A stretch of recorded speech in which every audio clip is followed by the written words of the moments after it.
Alors, le groupe Subdeco héberge 16 associations au sein de l'école. Les 3 dernières ont été créées en 2013. Il s'agit d'une association sur les jeux vidéo, une association qui est en charge de créer une application qui a déjà été créée d'ailleurs et on espère qu'elle va se développer. Et la 3e association touche le monde de l'automobile. Voilà. Après, les 13 autres associations, alors elles sont sur différents thèmes, que ce soit le sport, l'art, la solidarité, on en a pour tous les goûts. Voilà. Alors, on a l'association Subdeco qui, comme son nom l'indique, va faire des projets humanitaires. Alors on a un projet international au Maroc qui vise à la réhabilitation d'une petite école qui est à 30 km de Casablanca.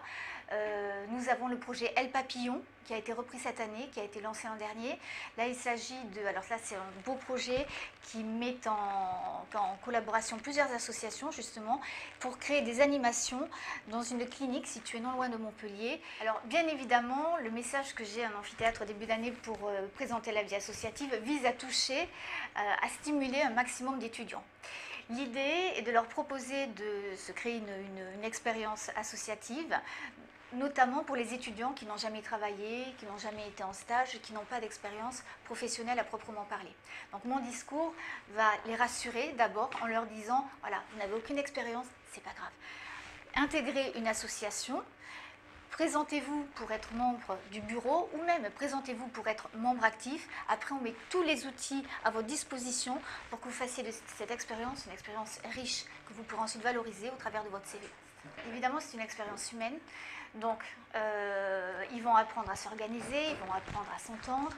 Il y a du leadership, il y a de la prise de recul. Ils vont apprendre à devenir matures pour certains. C'est très riche. Évidemment, quand on est membre du bureau, donc président, secrétaire, trésorier, ils vont être investis de responsabilités spécifiques qui vont avoir un impact sur, après, toute la réussite du mandat, tout au long de l'année. Donc, des compétences en management, gestion de conflits, gestion du stress. Ils vont apprendre à s'organiser, à gérer leur temps, à rendre les documents en temps et en heure, respect des deadlines. C'est très vaste.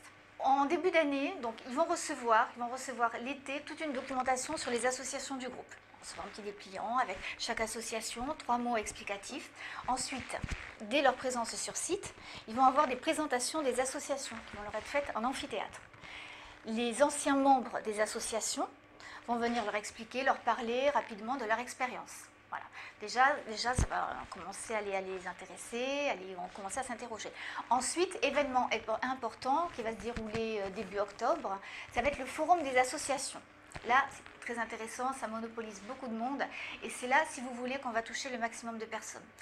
Donc ce forum se déroule quand toutes les promotions sont rentrées et chaque association sera représentée par un stand. Voilà. Donc là, les étudiants qui sont intéressés par telle ou telle association, même plusieurs, vont passer à chaque stand, vont poser des questions, vont pouvoir consulter des documents qui ont été émis l'année précédente. Ils vont avoir toutes les informations ce jour-là. Nous avons les 16 associations de l'école, mais nous convions également des associations extérieures. Voilà, des associations généralement de solidarité.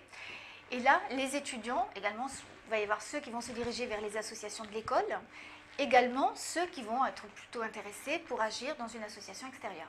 Voilà. Il y a toute une journée de formation avec l'intervention de l'avocat des associations, l'assureur des associations et la banque des associations. Donc ces 3 personnes vont réaliser 3 formations d'1 heure chaque fois qui va les sensibiliser à leurs nouvelles responsabilités, etc. Là, ils sont tout à fait encadrés tout au long de l'année, dans tous les domaines.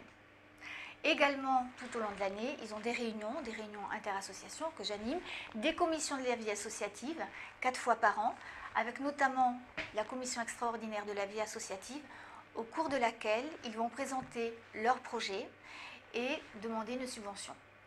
Bien évidemment, on ne peut pas attendre que tout fonctionne avec seulement les subventions qui leur sont versées. Surtout pas. L'expérience associative mise aussi sur le fait qu'ils ont des démarches à faire pour justement collecter des fonds, sensibiliser la région, même au niveau national, les entreprises qui vont être d'accord pour verser des fonds ou apporter d'autres choses au bénéfice de l'association. Alors, on leur demande d'être innovants également au niveau de leurs projets. Les associations dont je vous parle existent depuis des années. Il y a des projets récurrents qui reviennent chaque année, d'accord.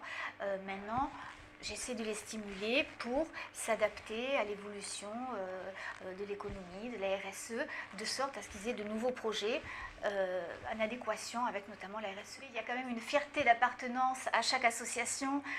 Ils sont fiers, voilà, moi je fais partie de tel asso, moi de celle-ci. Il y a une fierté d'appartenance. Voyez, donc ils sont très contents d'afficher leurs couleurs et en plus quand ils peuvent sortir, réaliser leurs projets à l'extérieur, c'est extraordinaire.